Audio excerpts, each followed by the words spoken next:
কি একটু মনে নাই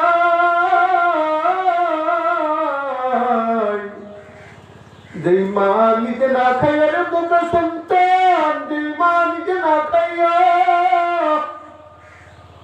অমুক জায়গা থেকে খুঁজিয়া মাগিয়া আইনা, ও সন্তান ছোটবেলা যখন তুমি ক্ষুধার জ্বালায় মায়ের আঁচল ধরে কাঁদো,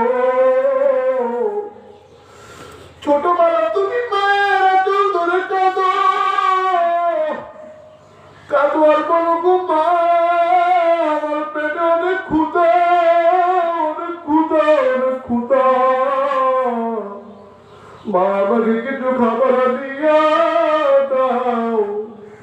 মা সন্তানের জন্য চোখের পানি ফেলাইয়া বলে আল্লাহ আমাকে কি তুমি পরীক্ষার মধ্যে ফেলাইয়ার মালিক, ও আল্লাহ আমার সন্তানকে এক মুঠো খাবারের ব্যবস্থা করে দাও। মা আল্লাহর কাছে চোখের পানি ফেলাইয়া কাঁদে, মা সহ্য করতে না পাইয়া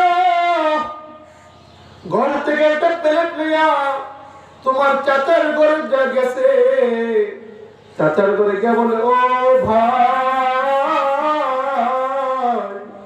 আমার সন্তানটা সকাল থেকে এই পর্যন্ত না খাইয়াছে, আমার সন্তানকে একটু খাবার দাও।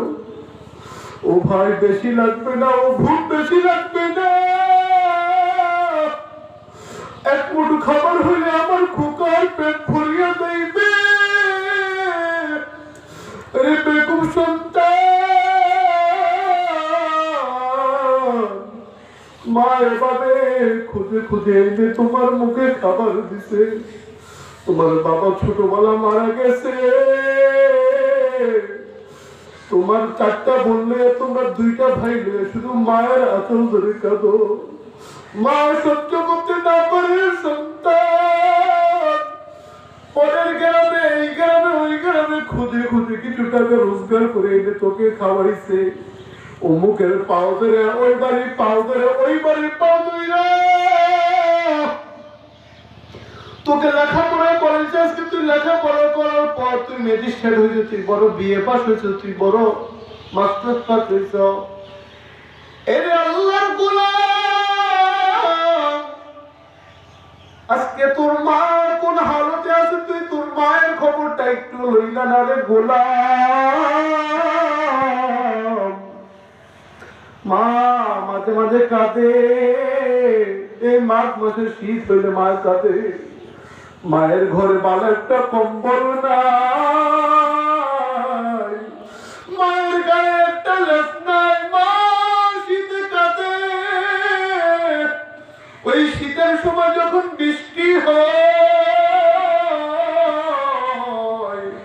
ওই টিনের ফাঁকা চাল দিয়া পানি পরে মায়ের পুরো শরীর ভিজিয়া যায়। মা চোখের পানি ফালায় আর সন্তানকে বলো রে খোকা ছোটবেলাতে বলতি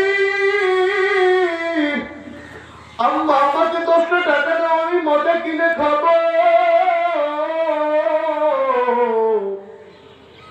ওরে আল্লাহর গোলাম এখন তোর মা বড় হওয়ার পর তোর কাছে 10 টাকা খুঁজে মা ও বাবা আমাকে 10টা টাকা দাও আমি মজা কিনে খাবো। এরে আল্লাহর গোলাম ঢাকা গুলশানের একটা ব্যক্তি, ওই ব্যক্তির নাম হলো রহিমা বেগম। ওই ব্যক্তির 2টা সন্তান, ওই ব্যক্তি খুঁজে খুঁজে এনে মায় ওই ব্যক্তি ওই আম্মা যা ভিক্ষা করে করে আইনা ওই 2টা সন্তানের খাওয়াইয়া লেখাপড়া করে বড় করছে। যখন ওই সন্তান